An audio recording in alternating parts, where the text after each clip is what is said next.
And good evening, and welcome once again to another Drive Time Rant edition of the Shadow Gallery. I am, as always, your host, James Donnelly. And tonight, I thought it'd be kind of fun to talk about one thing that is really fucking bothering me right now. And that is the very recent announcement that DC, basically Geoff Johns. He's basically, he's on the board of directors, so, but he's basically decided to give himself, he's not EIC, but, he's close enough, and he's their go-to writer for whatever reason. They have much better writers on their staff, he's decided to take it upon himself to burden us with yet another Justice League title, and this will be, of course, Justice League of America. Now, it's not so much, of course it is very much part of it, that Geoff Johns is the one that's going to be writing this that's so terrible. Or, okay, not terrible, just incredibly mediocre. But the fact that he's also barred himself another superstar, quote-unquote superstar artist. I like Jim Lee, but I really am hating David Finch. Don't get me wrong, I liked David Finch for a while when it was kind of new to me, when he was doing like Moon Knight and New Avengers, and I liked the style. I thought, it's obviously he's got a lot of attention to detail, but then all of a sudden every face started to look the same, every body started to look the same, and the poses seemed very unnatural. And I get that they're trying to do the whole superhero thing, but don't make it look quite so totally unnatural. So, whatever. That's his thing, that's where he wants to go, fine, fuck it. But I don't have to look at it, and I don't want to look at it. And what's even worse is kind of who he's got on this team. Now, the last incarnation of Justice League that did not have one member of the Trinity of DC did not last very well. It lasted for a while, actually, surprisingly enough, but it's definitely not revered as being one of the more positive times of these characters. Now, as far as this is concerned, we're talking about, we're talking about Superman, we're talking about Batman, we're talking about Wonder Woman. Wonder Woman has never really been, she's been kind of a mainstay idea of the Justice League, and certainly, throughout the 80s, was there a lot, was there, a good amount of time during the 90s, the early 80s, and then came back in, the late 90s. Because there was the whole, you had what I think is actually the last really great Justice League arc, or the Justice League creative team, Justice League book, was the Giffen DeMatteis stuff, where it was, and Kevin McGuire was doing the art, and then they brought in, Adam Hughes, who of course then, went on to kind of deserved superstardom. And he, and they really brought the funny with that book, but it was also really well balanced with these great action beats and really solid emotional work. So it was to me, is it's not necessarily the Justice League that I grew up with, but it's, and, you had Batman was there, but he was there kind of peripherally. He was never a full-time part of the team. He was more of a reserve member.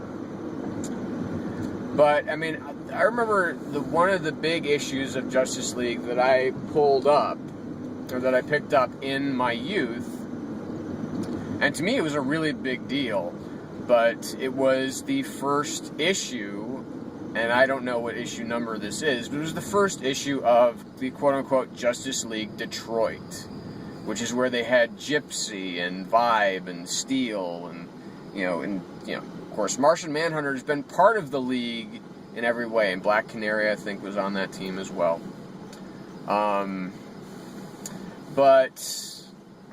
And that was just, of course, that turned out to be a huge, huge mess, and many people kind of look back at that kind of regretfully. So here's the lineup to what I remember of this new Justice League of America. Now, first of all, the leader of the team is apparently going to be Steve Trevor, who is going to be operating the team under the auspices of Argus, which at least I have recently seen in issues of Justice League Dark. And so, but I mean, as far as like the big characters, you've got Martian Manhunter, of course, because that was always kind of a head scratcher as to why he wasn't on, Geoff Johns, the flagship Justice League title. And then you have, you've got, I'm actually trying to concentrate on driving for a second here. But you've got Hawkman, you've got Green Arrow, you've got Stargirl is making her first official appearance in the New 52, although apparently not with the Cosmic Rod, because it's one of Johns' pet characters. And you have Katana from Birds of Prey, originally from Batman and the Outsiders. It's really interesting that a character that small has actually stayed with DC for as long as she has. Being members of teams and so on and so forth, always kind of being there, lurking in the background. Then you have Baz or whatever the hell his name is, but the new Green Lantern, because of course, it can't be a Geoff Johns book without a Green Lantern in it. It won't have his signature kick, whatever. And then you have, I know I'm probably going to leave somebody out here, but you have the two most questionable characters to me are, first of all, is Catwoman being a member of the Justice League. No. You give Batgirl a spot on the Justice League. You give Batwoman a spot on the Justice League, even though she works for the DEO. You give Nightwing a spot on the Justice League. You do not give Catwoman a spot on the Justice League. But, of course, the most talked about, the most obvious flaw that is being experienced here is that of the inclusion of Vibe. Yes, for those of you who read comics during the 1980s and dared to read the Justice League Detroit era, as I did when I was a child, you will probably remember Vibe as being probably one of the stupidest characters that DC has ever created. Vibe, essentially, he's a Hispanic character. He's very urban, and he, basically is there to kind of to give that team, kind of this, this Latino flavor.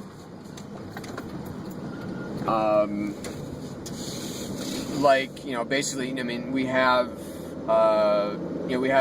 Boz being the first Arab American Green Lantern. I have certainly no problem with him being Arab. I do have kind of a problem with him being American, though, because we have 5 American Green Lanterns already. Can't they have someone who isn't an American citizen? Isn't there somebody else on this fucking planet that can actually, I mean, this is what insults me about the DC universe, is that I appreciate everybody lives in New York, okay? But, all the comic creators, they live in New York. But, Geoff Johns, he's actually part, he is part Palestinian, if I'm not mistaken. Or, no, it's not Palestinian. I don't know, he's part Middle Eastern. So I get that he wants to create an Arab,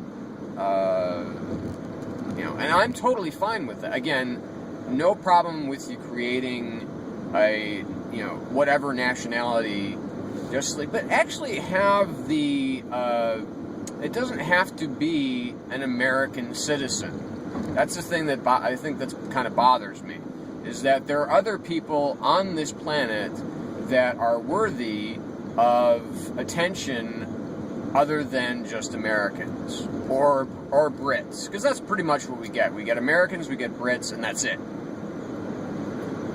I know, whatever sales, fuck you. Just have some balls. I mean, Geoff Johns, that's the thing. He has no balls. He has the biggest sandbox of all of the DC universe to play in, and he chooses. It's like he'll create a new character, but it's a character with no nuts. I mean, he's got no balls to create a new, strange, unusual character. I mean, at least, Bendis went out on a fucking limb and created, an African American, an African Hispanic American Spider-Man for Ultimate Spider-Man. And, but anyway. Enough of that. So we have, Vibe, and like Cyborg of the current run of Justice League, you can definitely tell that Vibe is going to be he's going to be his breakout character. He's going to want Vibe to have his own book by the time this is all done. Or that he's going to, be super respected and everything like that. See, the thing about Cyborg is that at least he was cool before. Vibe was never cool. See, this might anger some people, but this is what I think about Geoff Johns. Geoff Johns, essentially, he kind of sees himself as the Quentin Tarantino of the DC universe right now. Is that he's trying to reboot, he's trying to, not reboot, but give certain characters that should not be leads, he's trying to bring them out of retirement and give them more exposure. But unfortunately, they end up being more like Pam Grier in Jackie Brown, rather than Travolta in Pulp Fiction. Because he's not that guy. He's not the guy who will make that play, and he's not the guy that will do it well. So, I guess the biggest question to me, the one that really, really, really pisses me off, is when are we going to get back the Spectre? I mean, this is a guy who's been canon. He's been part of DC. Been part of DC's universe for almost since its inception, and for some reason he still hasn't even made an appearance in this new 52, as far as I know. So, it's time to wake up Jim Corrigan, get him out of bed, or Christmas Allen, however you want to do it. Although, admittedly, I don't like the Christmas Allen as much as I do the the Jim Corrigan. I think they could do some more interesting work with Jim Corrigan. It needs, but that's a character that needs like a Josh Fialkov or, a Jeff Lemire or a Scott Snyder. It cannot be done by a Jeff Johns. It needs someone with a defter touch. I mean, if they could bring John Ostrander back and Tom Mandrake, that would be even more awesome. But they already did that run, and that was, obviously the best run of the Spectre ever. And even though sometimes it could be a little bit heavy-handed, I mean it's always heavy-handed, but I mean it could get a little bit too severe in its portrayal of the Spectre, and his kind of unwavering personality. But that is it's one of those comics that I always buy. If I go to the comic shop and I look in the kind of the 50-cent bin or the dollar bin, if I see an issue of Ostrander and Mandrake Spectre there, yeah, you're damn right I'm going to buy it. So, anyway, so that's my rant. I'm just pissy about this whole thing, so... Alright, back to your regularly scheduled programming, which will be new comics, bitches! In about, probably right after you watch this, or you might have already watched this, so... Anyway, so that's it for now. We'll see you on the flip side. And this is, again, James Donnelly at the Shadow Gallery, reminding you to always stay in the shadow.